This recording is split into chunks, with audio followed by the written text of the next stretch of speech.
Before I start the video, I'd like to note that I'm going to be dropping the facecam segments at the beginnings and ends of my videos. I feel like they're more trouble than they're worth and don't really add a whole lot to the videos, so unless I can think of a better way to implement them in the future, for the time being they're going away. That said, a little backstory on the subject of today's video, Flicky. Flicky was originally released as an arcade game in 1984, but later received a port to the Sega Genesis as well as a bunch of other shit. The version I played for this video was the Genesis version, so I'll mainly be reviewing this as a home console experience, but I'll also try and give my opinions on how I would feel had I played this in an actual arcade, if that makes any sense. Anyway, let's begin the analysis with the plot. There is no plot. This isn't a knock to the game, however, as it is an arcade game from the mid-80s. Having any kind of story in a game like this was almost never seen at the time, and for a pretty good reason. Arcade games demanded fast and fun experiences, not boring cutscenes that explain things you don't care about. This may seem like obvious stuff, and for any arcade games that I review in the future, I won't be restating this stuff. But seeing as this is my first analysis type video of an arcade game, I think it's important to note that not having any story for games like these is perfectly fine. Arcade games are all about the gameplay after all, so having any kind of story in an arcade game would just bog down the experience for players.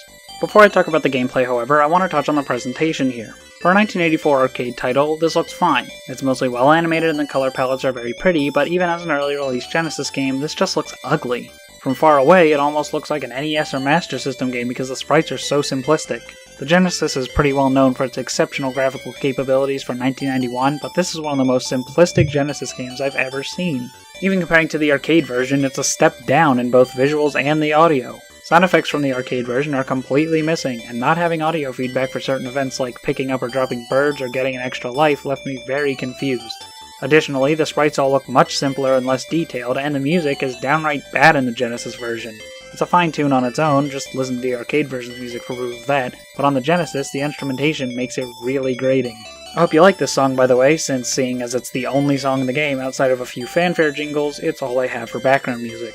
Hopefully having it loop endlessly throughout the whole video will give you guys an idea of how annoying it got for me while I was playing the game. I could have excused the simplistic sprites had they just been left unaltered from the arcade original in an attempt to make it more authentic, but the sprites are actually worse on the Genesis version, and I really don't understand why. It's not like Flicky is that visually impressive for an arcade game, so I don't see why they couldn't at least match, if not improve, the visuals on a home console. Alright, I think I've made my point about the Genesis version's poor presentation, so let's get on to the gameplay.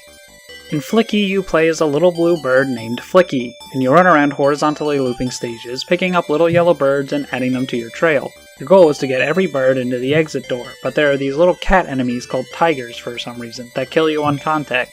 Upon death, all the birds you had in your trail fall and wander around the map in different ways. The cats can also detach the birds from your trail by hitting them, forcing you to find your way around the cat to go back and pick the birds up. To defend yourself from these little pests, you can find objects scattered throughout each level that you can shoot out in front of you by pressing the jump button. I'll get back to this in a moment, but just know that this control scheme is utterly ridiculous. Anyway, the cats will spawn from these gray blocks, but fortunately they telegraph their respawns so you don't end up getting surprised motherfuckered. My bullheadedness still ended up getting me running into a spawning cat a couple of times, but that was entirely my own fault. Every 2 or 3 rounds, you're given a bonus round where you walk back and forth catching flickies that fall from the air. The bonus rounds are fine enough. They're a bit clunky, but the hitbox is forgiving enough that you can still get a perfect score fairly easily despite the slippery controls. It is a little weird how the background is just black instead of something more exciting like a carnival or something, I don't know. On paper, the game seems pretty good. You get bigger score bonuses for having a bigger trail of birds, and you can even get more bonus points for zooming through the levels, and it is really satisfying to get through a level with every bird in one go in just a few seconds. But that can only really be done in the first few levels. Yes, in concept, the game presents some great ideas, but in execution, the controls and level design just break it for me. First off, the controls. They're way too slippery. It feels like the whole game is on ice with how little traction you have. Just look at this, I'm running left and I brake right to turn around, but look at how long it takes for me to turn around. The slipperiness also applies to your aerial movement, which often leads me to bonking my head on the ceiling while trying to jump up to a higher platform. Alongside the slipperiness, later levels that feature winding corridors see you bouncing off of the walls all over the place, and some levels, like round 6 in particular, just feel like a complete clusterfuck. Like I mentioned earlier, the game only utilizes a single button for both jumping and shooting projectiles, meaning anytime you need to shoot something forward, you're forced to jump at the same time. I really don't understand why they left it this way when it was pretty standard for most arcade games to have at least 2 buttons on it, and for the Genesis version, there's really no excuse. This is really frustrating as it just adds to the clutter and can often contribute to the player being overwhelmed. The first wave of levels, each wave being separated by a bonus round, is good. The levels are simple, wide open, and easy to navigate while getting to grips with the controls. The second wave of levels follows up on this by adding a few variables into the mix while keeping it pretty easy and fun. The third wave of levels, however, there's a massive difficulty spike and the game throws you into levels with really small places that are hard to navigate with the bumpy, slippery controls. It's really easy to get overwhelmed here.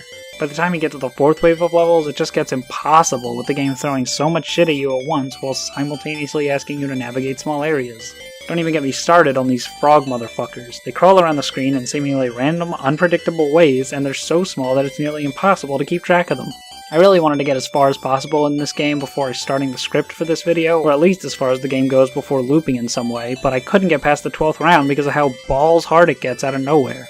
Because of this, I kept starting over to try and get as far into the game as possible, and while the game practically showers you with extra lives if you play well, I still couldn't get any farther, and it got really frustrating.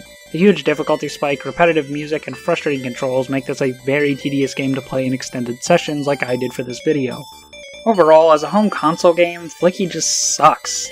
It has some good mechanics and ideas, and starts off pretty fun for the first handful of levels, but gets really fucking annoying to play very quickly. Playing the game for long sessions trying to get as far into the game as possible just isn't fun, and considering how neutered the Genesis version is compared to the arcade version, there's really no reason to have or play it. It's a bewilderingly butchered port of a game that, as an arcade title, actually works fairly well. If I were to walk into an arcade that had a cabinet of Flicky, I'd be totally down to put in a quarter or two and see how high of a score I can get.